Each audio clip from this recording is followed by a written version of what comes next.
pujian kita sama-sama mendengarkan dari firman Tuhan. Kita angkat pujian kita untuk Tuhan, kita bernyanyi.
Shalom, selamat pagi anak-anak yang ada di rumah.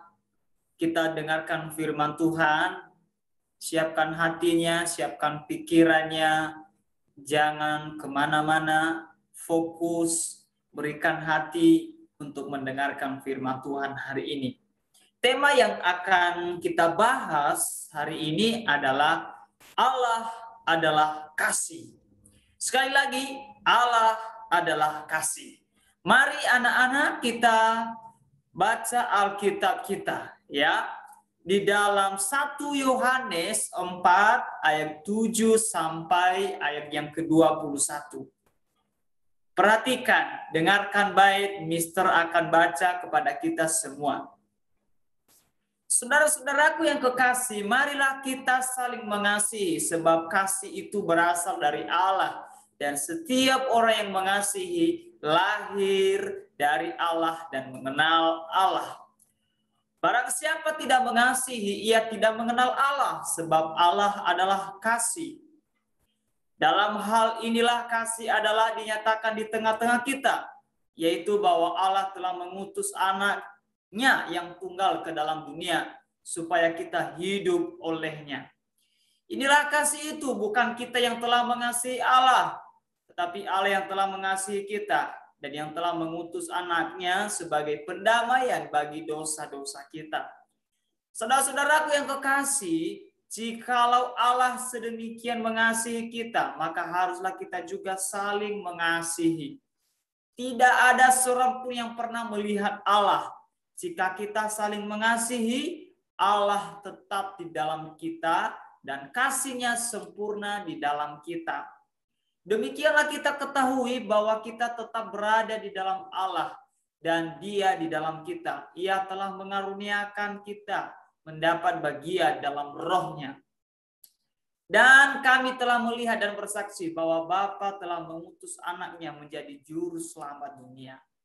Barang siapa mengaku bahwa Yesus adalah anak Allah, Allah tetap berada di dalam Dia dan Dia di dalam Allah. Kita telah mengenal dan telah percaya akan kasih Allah kepada kita. Allah adalah kasih, dan barang siapa tetap berada di dalam kasih, ia tetap berada di dalam Allah dan Allah di dalam Dia. Dalam hal inilah kasih Allah sempurna di dalam kita, yaitu kalau kita mempunyai keberanian percaya pada hari penghakiman, karena sama seperti Dia, kita juga ada di dalam dunia ini. Di dalam kasih tidak ada ketakutan. Kasih yang sempurna melenyapkan ketakutan. Sebab ketakutan mengandung hukuman. Dan barang siapa takut, ia tidak sempurna di dalam kasih. Kita mengasihi karena Allah lebih dahulu mengasihi kita. Jikalau seorang berkata, aku mengasihi Allah, dan ia membenci saudaranya, maka ia adalah pendusta. Karena barang siapa tidak mengasihi saudaranya, yang dilihatnya tidak mungkin mengasihi Allah yang tidak dilihatnya. Dan perintah ini kita terima dari Dia. Barang siapa mengasihi Allah, ia harus juga mengasihi saudara-saudaranya. Nah, anak-anak yang dikasihi oleh Tuhan, dari pembacaan kita, firman Tuhan ini menjelaskan, berbicara tentang Allah adalah kasih dalam kehidupan kita. Nah, apa itu kasih? Kasih itu perbuatan yang disukai oleh Tuhan Yesus tentunya, ya. Buah kehidupan yang ada dalam diri anak-anak Tuhan Yesus. Kita anak-anak Allah, kita anak-anak Tuhan, maka dari itu kita harus mengasihi, kita harus menunjukkan perbuatan yang disukai, yang disenangi oleh Tuhan Yesus dalam kehidupan kita. Tidak ada yang bisa melihat Allah jika ia tidak mengasihi. Jadi anak-anak yang ada di rumah, dengarkan baik ini firman Tuhan buat kita, ya. Kita tidak bisa melihat Allah, ya. Kita tidak bisa melihat Yesus Kristus dalam hidup kita kalau kita tidak mengasihi, ya. Bagaimana mungkin kita berjumpa kepada Tuhan kita Yesus kalau kita tidak mengasihi teman, mengasihi orang lain, mengasihi orang tua, mengasihi guru, dan siapapun yang ada di sekitar kita. Kalau kita saling mengasihi, maka Allah tetap di dalam kita dan kasih-Nya sempurna bagi kita. Nah, artinya apa? Kalau kita saling mengasihi antara satu dengan yang lain, ya, maka Allah yang kita sembah, Yesus yang kita percayai itu tetap ada di dalam kita, ya, tetap nyata di dalam kehidupan kita, sehingga kasih-Nya, penyertaannya, kebaikannya, pertolongannya, keajaibannya sempurna bagi anak-anak. Sempurna artinya adalah kasih Allah sesuai tepat sasaran atas kehidupan kita, sehingga hidup kita bahagia, sukacita, damai sejahtera, dan penuh dengan berkat-berkat Allah, berkat jasmani, berkat rohani, dan lain sebagainya. Anak-anak yang dikasihi oleh Tuhan, mari kita tetap saling dan hidup di dalam kasih Allah itu, ya. Kalau kita hidup di dalamnya, maka kita bisa melihat Allah, kita bisa melihat kasih-Nya yang sempurna atas kehidupan kita. Nah, mengapa Allah disebut kasih? Ya, kenapa Allah itu dikatakan Dia kasih? Karena ada 3 jawabannya yang sangat penting untuk anak-anak perhatikan. Yang pertama, karena Allah adalah Bapa kita, ya. Kita sebagai anak, Dia adalah Bapa. Bapa itu sangat mengasihi anaknya. Bapa itu sangat cinta kepada anaknya. Bapa itu sangat peduli, bertanggung jawab kepada siapa? Kepada anak-anaknya. Siapa anak-anaknya? Kita semua, mulai dari kelas 1, 2, 3, 4, 5, dan 6, semua anak-anak Allah. Yang kedua, karena anak Allah adalah penyelamat kita. Wow, tidak ada pribadi atau orang lain selain Allah yang mampu menyelamatkan kita.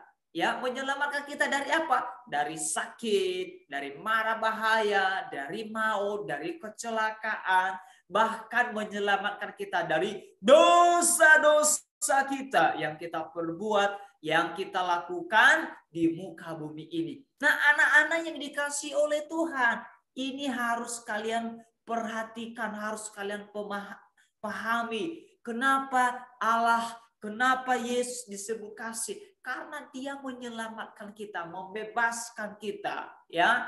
Dia telah membeli kita, Dia telah membayar semua utang dosa-dosa kita yang kita lakukan. Nah, yang ketiga, karena Allah adalah pencipta kita.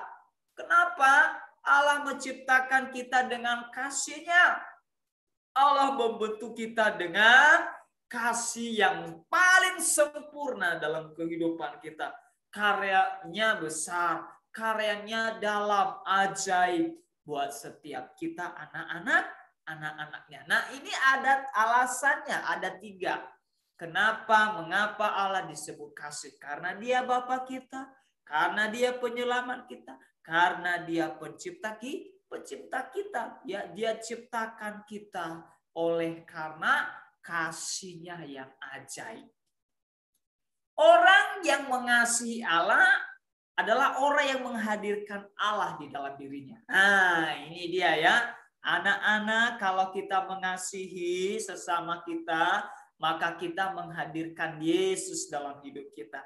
Karena Yesus itu apa? Kasih. Karena Allah itu kasih. Jadi kalau anak-anak mengasihi orang tua, mengasihi kakak, mengasihi adik, mengasihi guru, berarti kalian sedang menghadirkan, mendatangkan siapa? Yesus dalam hidup kita, ya. Jadi Yesus itu kita bisa lihat, kita bisa jumpai, kita bisa rasakan ketika kita mengasihi. Kenapa? Karena Tuhan Yesus, Allah sudah mengasihi kita terlebih dahulu dengan pengorbanannya, dengan pertolongannya, dengan kekuatannya dalam kehidupan kita. Maka dari sekarang hadirkan Allah, hadirkan Yesus, datangkan Yesus dalam hidup kalian semua dengan apa? Dengan mengasihi. Karena apa? Karena Yesus Allah adalah kasih. Nah, ciri-ciri kasih Allah itu yang pertama tidak memilih-milih, ya. Tidak memilih-milih atau tidak memandang. Biasanya, ini teman saya uangnya banyak, dia cantik, dia baik, dia ganteng. Nah, saya suka, saya mau berteman, saya mau bergaul kepada dia.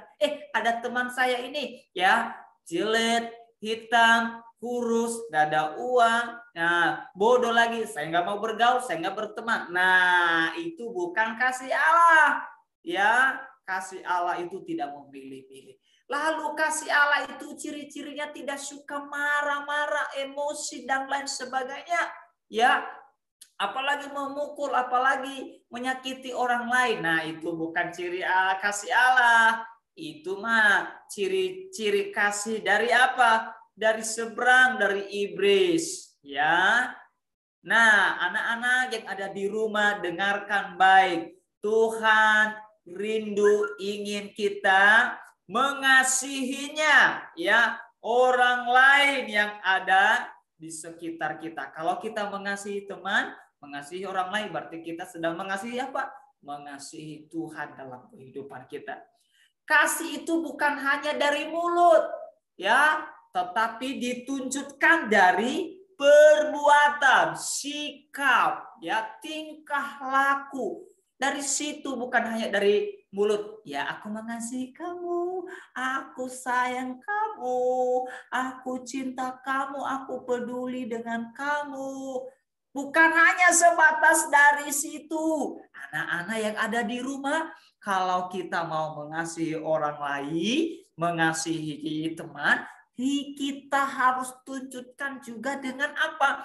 Perbuatan kita, dengan sikap kita. Nah, kasih itu harus kelihatan dengan hidup kita, bukan hanya dari mulut.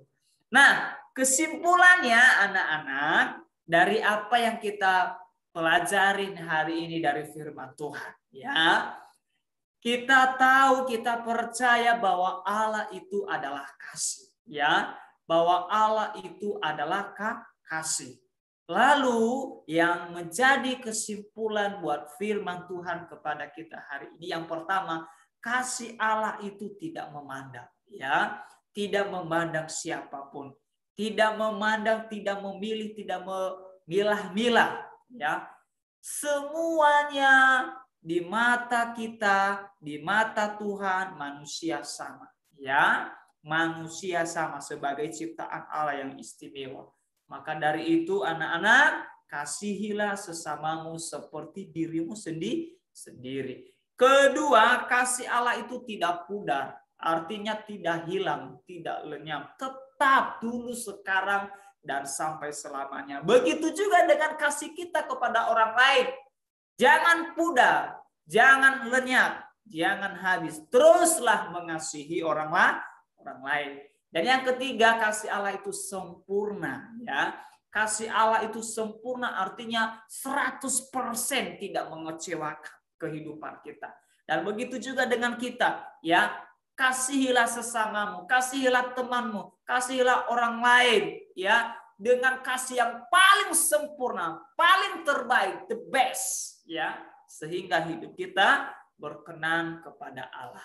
Nah, hari ini ayat hafalan bagi kita Yohanes 3 ayat 16. Karena begitu besar kasih Allah akan dunia ini, sehingga ia telah mengaruniakan anaknya yang tunggal, supaya setiap orang yang percaya kepadanya tidak binasa, melainkan meroleh hidup yang kekal. Anak-anak dihafal di rumah. Silakan lipat tangan, tutup mata kita, berdoa bersama-sama. Karena firman Tuhan yang kita dengarkan hari ini sungguh memberkati kita. Kita berdoa, Tuhan Yesus, kami bersyukur buat firman-Mu hari ini yang kami dengar, kami percaya, kami imani bahwa Allah adalah kasih. Oleh sebab itu Tuhan, ajar kami untuk mengasihi, ajar kami untuk mengasihi orang lain. Terima kasih Bapak yang baik, hari ini hamba-Mu berdoa buat anak-anak SDK Sekarunia, berkati mereka, tolong mereka, berikan kekuatan hikmah. Berkati keluarga mereka, orang tua mereka berkati. Terima kasih Bapak yang baik, berkati juga sekolah kami. Kiranya pemeliharaan-Mu, kasih-Mu terus nyata di sekolah kasih karunia. Berkati para guru, Mister dan Miss, Tuhan berikan kekuatan kesehatan. Bahkan yayasan juga berkati, tolong mereka, berikan kekuatan dalam kehidupan mereka. Berkati juga bangsa dan negara kami, bangsa Indonesia. Kiranya damai sukacita ada di bangsa kami. Pemeliharaan Tuhan, kasih Allah ada dinyatakan di bangsa kami ini. Terima kasih Tuhan, saat ini kami melanjutkan kegiatan aktivitas belajar mengajar. Tuhan melindungi kami, menyertai kami, dan memberkati setiap kami. Di dalam nama Tuhan Yesus kami sudah berdoa, kami sudah beribadah, kami sudah memuji, memuliakan Engkau. Kiranya Tuhan memberkati kami, mulai hari ini, esok, dan sampai selama-lamanya. Tuhan Yesus datang menjemput kami. Terpujilah Engkau kekal selamanya. Dalam nama Tuhan Yesus kami berdoa dan mengucap syukur yang diberkati Tuhan. Mari bersama-sama katakan amin. Tuhan Yesus memberkati kita.